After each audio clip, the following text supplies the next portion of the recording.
አባ ምግብን በሰዓት ነው መብላት እሺ አይ አንቺ ደሞ እንደው ህፃን ልጅ ያደረግሽኝ እንዴ አሁንስ አባዬ ምግብ ላይ ያለህን ነገር አውቃለሁ አደራ ብዬህም በበላህልኝ ልጅ ያለችኝ ስለ እንደው እናት ሆነሽኝ ታርፊው አባ ደግሞ አረጅሽ እያልከኝ ነው ወይ አንቺ በቃ ልሂድ አባ ሰላም ዋል እኔ ምልሽ አንዬ አቤት አባዬ እስኪ እንደው አንድ ጊዜ ለዛ ልጅ ደውይልኝ ለማን ለወንድምሽ ነው አይ አባ ወንድም ያደረከው አይደል በቃ እሺ ልደውልለት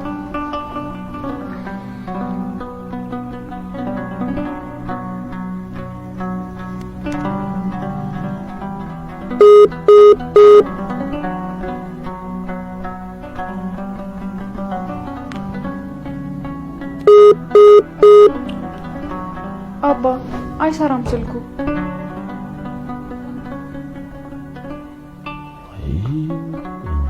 ዶምን ሆኖ ይሆን ይልጅ እንዴ ምን ይሆናል አባዬ እንኳን እሱኛም እየኖርን አይደል እኛና እሱ ምን ልዩነት አለ ልጅ እሱ ሀገሩ ላይ ነው ያለው አባ እኛ ግን በሱ ሀገር ነው ያለነው ስለዚህ ምንም አትጨነቅ በይ ሂጂ እናቴ አንቺ እኮ እዚህ ለመዋል ሰበብ ነው የምትፈልጊው ቢሆንልኝማ ደስ ይለኝ ነበር አባ ሰላም አለልኝ ደሞ ብቻህን ትጪ ሲሄድ ውስጥ ይረበሻል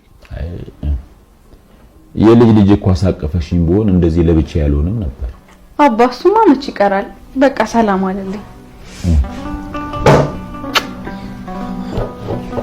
በይ እንግዲህ ሰላም ተመለሽ እሺ አባዬ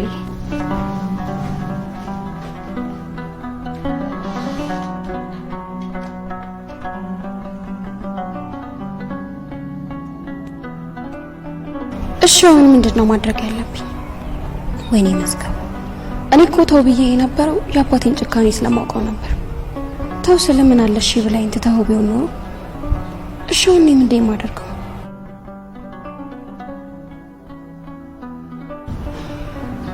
እንዴ አው መዝገቡን እጄ ላናገረው ይገባል የሚለውን ይበለኝ ግን እጄ ላይ ይገባል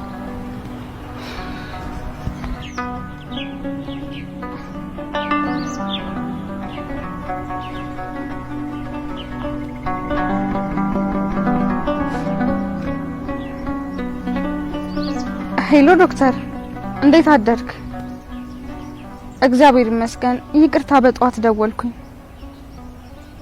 አው ሰሞኑን ትንሽ ስላልተመቸኝ ነው ያልመጣሁት አው ልክ ነህ ዶክተር ህክምናው ቶሎ መጀመር አለበት አው የገንዘቡም ጉዳይ አለ እኔም ስራ በዛብኝ ቢዚ ሆንኩ ዶክተር ምን ላድርግ እሱማ ልክ ነው ያባዬ ጤና ይቀድማል እሺ ዶክተር በጣም አመሰግናለሁ እሺ ቻው ከዛማ ማማዬን ሄደሽ ምሳ በልተን እንምጣ ብለሽ ወደ ቤት ይዘሽው ነይ ብዬ አሳመንኳት ከዛ በኋላ አምጥታ በልታ ጠጥታ ያደረግነው ነገር አይተሻላ ቆይ ግለት ያሳይሻችሁ ቴክስት ምንድነው ካንተ ነጋ ስንጣላ የሚልክልኝና መጀመሪያ አካባቢ ሲጠይቀኝ ሲጽፍልኝና ሲልክልኝ የነበረውን ቴክስቶች ነው መርጬ ሌላውን ደግሞ አጥፍቼ ያሳየዋት ለማይ አንቺ ጉደኛ ነሽ አንተ ነህ ግን አሳዘነኝ እንዴት ያሳዝንሻል ሃኒዬ የኔን ህይወት ማበላሸቱ ሳይንስ አንቺን መፈለጉ በጣም ነው ያበሳጨኝ እንዴት ካንቺ በላይ ለኔ እየተጨነቅሽ ነው እንዴት ነው ማልጨነቀው ሃና አንቺ እውነቱን ለመናገር እኔ ባለፍኩበት መንገድ ብታልፊ ሰው የምትሆኚ ራሱ አይመስለኝም እሱስ ትክክል ነሽ አንቺ ቢያንስ እናት አለሽ እኔ ግን የኔን እጅ የሚጠብቅ አባት ነው ያለኝ አንቺ ላይ የሆነው እኔ ላይ ሆኖ ቢሆን ኖሮ አባዬ ነበር ቀድሞ የሚሞተው ይሄ ማለት ግን አንተ ነህ እችላለሁ ማለት አይደለም እሱን እንኳን ታዩ አንድ ሁለት ቀን በስልክ ካወራሽ እንዴት እንደሆነ እንኳን በማታውቂ መንገድ ራስሽን እቅፍ ውስጥ ነው የምታገኙ በቃ የሆነ ሰይጣን ነገር እኮ ነው ሰላምዬ ስላሰብሽልኝ በጣም ነው የማመሰግነው እንድታመሰግኝኝ እኮ አይደለም ግን ታውቂያለሽ አንዳንዴ ሳይሽ እውነት ሰራተኛ አትመስይኝም ልክ እህቴን ነው የምትመስይኝ አመሰግናለሁ ሰላምዬ ለማንኛውም አሁን ለራት የሚሆን ነገር ስለምሰራ ልሂድ እንደውም ዛሬ አብረን ነው የምንሰራ አባባ አመሞት እንዴ አይ ደህና ነኝ ልጅ ትንሽ ደከም ብሎኝ ነው ምን ነው ሁኔታውስ ግን የድካም ብቻ አይመስልም አረ ደህና ነኝ ልጅ ጧት ቁርሴን ሳልበላ ወጥቼ ነው አሁን ጉልበቴን ብርክ ያለኝ ምን ነው አባባ ምን ሆነዋል? አይ ምንም ወይ እዚህ የሚጠብቁኝ ከሆነ የሚበላ ነገር ላምጣሉት? አየይ አያስፈልግም ቤቴ እኮ እዚች ቅርብ ነው። እሺ ቆይ የሚጠጣ ነገር ምን እንዳጋስችልሽ ልምጣ።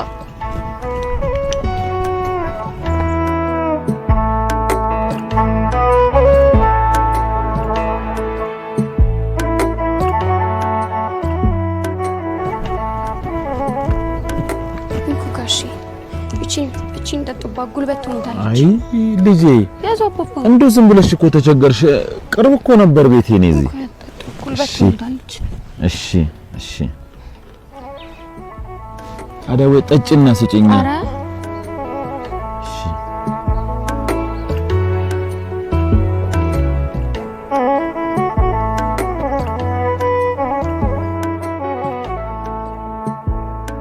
አባባ ምን ሆኖ ነው ምግብ ሳይበሉ የወጡት? አንድ ልጅ ጠፍቶብኝ 3 ቀን ነው እና እሱን ፍለጋ ነው የወጣሁት። ውይ ያሳዝናል። የት ሄዶ ነው? እኔ ምን አውቄ ብለሽ ልጅ እሱን አገኛለሁ ብዬ ነው ከቤት የወጣሁት። እንደውም ምናልባት አንቺም ታውቂ ይሆናል። እዚህ ሰፈር የማያውቀው የለም፣ አሴር ይባላል። አይ አባባ እኔ እዚህ ሰፈር አይደለሁም ከሩቅ ሰፈር ነው የመጣሁት። ምን ነው ልጅ ምን ገጥሞሽ መጣሽ? ወንድሜ የሆነ ሰው አግኝተሽ መልእክት አድርሽልኝ ብሎኝ ነበር የመጣሁት። ሰዎቹ ደግሞ ስልክ አያነሱ። ምን ተሻለሽ ልጅ? እኔ ምን አውቄ አባባ። እንደዚህ ትንሽ አረፍ ካልኩኝ እንግዲህ ደግሞ ወደ ቤት ላዝግም። እንደሱ ይሻላል? አዎ ልጅ ሰውነት እየተዝለፈለፈብኝ ስለሆነ እስቲ ቤቴ ሄጄ አረፍ ልበልበት። እንደሱ ከሆነ ወይ ልሸኙት? አይ አንቺማ ሰዎችሽን ፈልጊ። ችግር የለውም ልሸኙትና መልሳለሁ። ኧረ ተይ ልጄ ሆነ ችግር የለውም። ቆይ እንግዲህ እስቲ እጄን ብቻ ደገፍ አድርጊ። መቆም ብቻ ከቆም ያዛል። እሺ እሺ ቀስ ቀስ። አይ እንደ ቀልድ እጅ እየሰጠው ነው አየሽ። አይዞት አባባ። አይ በሽታ ክፉ ነይ በስቲ ነይ። እዚች ነው የበላችን።